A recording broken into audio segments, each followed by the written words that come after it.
Being a mountain kid is definitely something very special.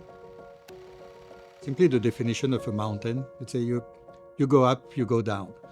And when you are a kid, the going down is the thing that you focus on. It's all those things where who makes the first turn admits defeat. My name is Jean-Luc Guerre.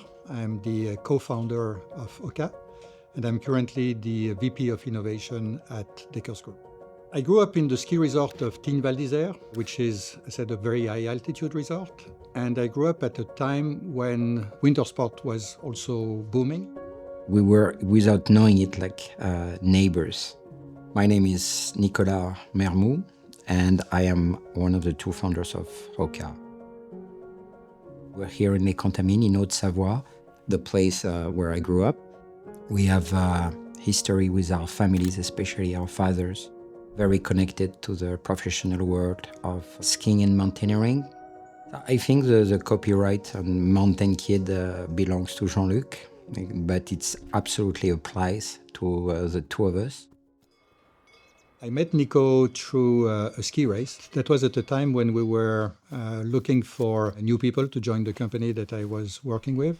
I was a student. I talked to him and I said, I have a couple more years at school and I would love to work for your company. And he said, yeah, just give me a call when you graduated. And that's what I did. The very initial impressions were, I would say the number one was a lot of joy. Enjoying not ever taking ourselves too seriously, trying to spend time solving problems. We did a lot of just work and also ski equipment testing. And from there on, in our free time, we started to do bike riding together, we started to do running together. You could discover into the outdoors a multitude of things. We have a very, very deep passion for the outdoors and nature. It also means we have a very strong passion for speed.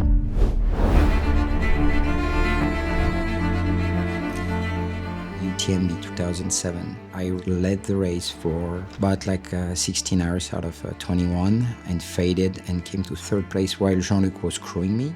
What was obvious is that if you're running your hardest and having the most fun for 16 hours without protection with your footwear, your legs would be dead. And that was very clear. This idea of running on some very specific type of element or terrain, anything which would be soft and would make you feel like you're on a flying carpet, got us to the idea that maybe a technology could reproduce these amazing sensations like you do in skiing, like you do in surfing, like you do in mountain biking, that you could glide and roll and fly down the mountains and feeling less shocks when you're running and you're pounding the ground at each step.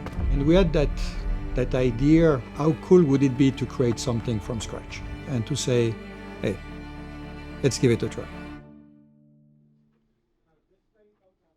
A note I wrote in the former company, and I called it XXXL, which meant both extra, extra, extra light and extra, extra, extra large. Every piece of equipment had evolved in that direction. Oversized products have reshaped pretty much every industry. They have been extremely powerful in golfing. It's the same with tennis rackets. It's the same with the skis. Every time there was something that could become bigger but lighter at the same time, usually you gained in addition in performance, and you gain also in versatility and tolerance. Too many people did not like running because it was felt as being really hard on the body.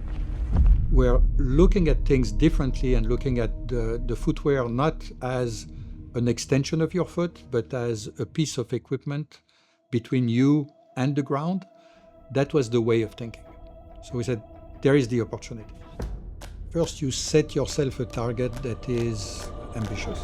You're not there to make a progress by 5%, not trying to make that 10% better, 20% better. Can we make it 100% better?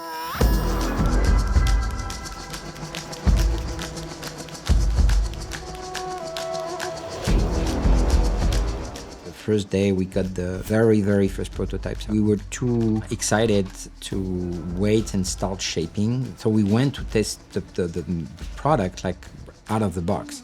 It seemed very quickly, based on the first test we did, it seemed almost too good to be true. Immediately there was a different feel. Christophe, a member of the team also, then said, well, let's clock the time because we have that feeling, but can we measure it? And then by clocking the time, they saw that they were much faster without trying to be faster. You challenge some technologies, you challenge some beliefs of athletes, many things that have been established through the years, and people don't like the unknown. Being two entrepreneurs from France with a very crazy idea, the most critical thing was to be taken seriously. The number of people that say to you that this is the most stupid idea on earth, and that it has no future, and that's not the trend, and why are you doing so, etc. So it's one thing to have one person, two person, but when you have just a lot of people repeating it, there's always a few moments where you re-ask yourself the question, are we really on the right track? When you turn into an entrepreneur, when you create a startup, you know you're gonna go all the way, and you're gonna make it better, you're gonna make it grow, you're gonna steer it in the right direction. Pretty much everything happened in 2010. We went to our first trade show. We got some orders from some of the most famous retailers, including Boulder Running Company, Mark Plages, Johnny Halberstadt. We met athletes in the trail running world, such as Diana Finkel or Karl Melzer. We had people who bought our shoes that we didn't know, and they started racing with it, and they started winning. All those things started to spread the word of mouth gradually that there were things happening. I identified with one client, advice. This client, Boulder Running Company, wrote to the Dakers, outdoor corporation, sent some shoes. A couple of months later, I think Jean-Luc went to visit them and they decided to help us. But overcame like a lot of the early hurdles and challenges. You can't get things only by yourself. You need a team to make it happen. We had a phenomenal team across different, let's say, areas that were equally enthusiastic, that wanted this adventure to work. There's a sense of authenticity and working on stuff that works. And French people can be a little bit rebel or rebellious. They have a very special creativity, which is to question like what's existing and try to come up with something different. You have to be a bit crazy to start with, but you're driven by what's the next dream, what's the next thing that at least you want to try once. I still have a hard time realizing and understanding we did this. I'm looking forward to professionally is to share this experience. It's an amazing experience and can inspire people. Mountain people are known to help each other very well. You lead people to enjoy things that they had never experienced before. When you see that happening on people's face, it is the best reward you can get. To say that you have been there to do something. One of the goals that I have toward Hoka, to help the brand move to the next generation of footwear. Through doing so, trying to learn people, let's say, how to make some of the things happen.